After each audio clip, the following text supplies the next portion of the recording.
sur le fait que, en fait, on a souvent cette analyse ultra réductrice des extrêmes droites européennes, en se disant, voilà, l'extrême droite, elle est circonscrite à son champ institutionnel ou à son champ politique, à son champ organisationnel, c'est-à-dire elle est circonscrite par les gens qui adhèrent à l'extrême droite.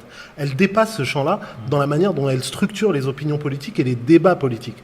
L'extrême droite peut perdre numériquement des élections et les gagner politiquement au sens où elle structure la ligne de débat. La ligne de débat aujourd'hui, c'est plus quel est l'apport des populations qui viennent vivre en France et travailler en France et apporter en France, c'est quelle méthode on va établir pour sécuriser les frontières et établir des quotas et décider quels sont les bons et les mauvais immigrés. La discussion, c'est pas quel nouveau droit et comment est-ce qu'on va préserver les libertés fondamentales dans notre pays, c'est comment est-ce qu'on va veiller à ce que l'exclusion des femmes musulmanes et des Noirs et des Arabes et des Roms va pouvoir passer les barrières constitutionnelles. Et ça, c'est une victoire de l'extrême droite. Lorsqu'on est en train de discuter des modalités du racisme et non plus de la ligne de démarcation, de où sont nos droits, où sont les libertés et où est le minimum, le SMIC de l'humanité, c'est que cette bataille, elle est déjà perdue. Or, lorsqu'on arrive à faire une analyse où on circonscrit le mal à Marine Le Pen et Matteo Salvini, c'est qu'on a déjà perdu cette bataille-là.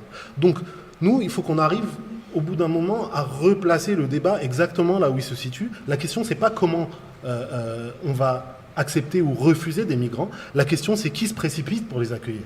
Quel niveau de dignité, quel niveau d'honneur on attribue à des hommes et des femmes qui ont risqué leur vie parce qu'ils voulaient offrir à leurs enfants autre chose que la guerre, autre chose que la pauvreté, autre chose que la difficulté, dans des contextes militaires, économiques, sociaux que nous avons contribué à produire.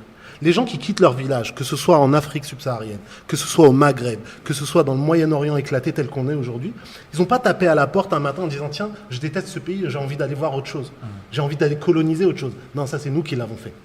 D'accord ? Ils se sont retrouvés un beau matin avec la guerre à leur porte, avec la pauvreté à leur porte, avec des dominations économiques et politiques à leur porte. Et face à ça, ils ont fait ce que n'importe quel autre être humain aurait fait. Ils ont cherché autre chose. Ils ont cherché à faire autre chose. Et ces gens qui les aident, ces gens qui participent, ces gens qui partent en mission sur des bateaux pour leur accorder les moyens humanitaires minimaux, c'est pas des gens qu'il faut traiter comme des criminels. C'est des gens qu'il faut traiter en héros. Et tant qu'on l'aura pas fait, c'est pas ces migrants-là qui sont malades. C'est notre société qui l'est.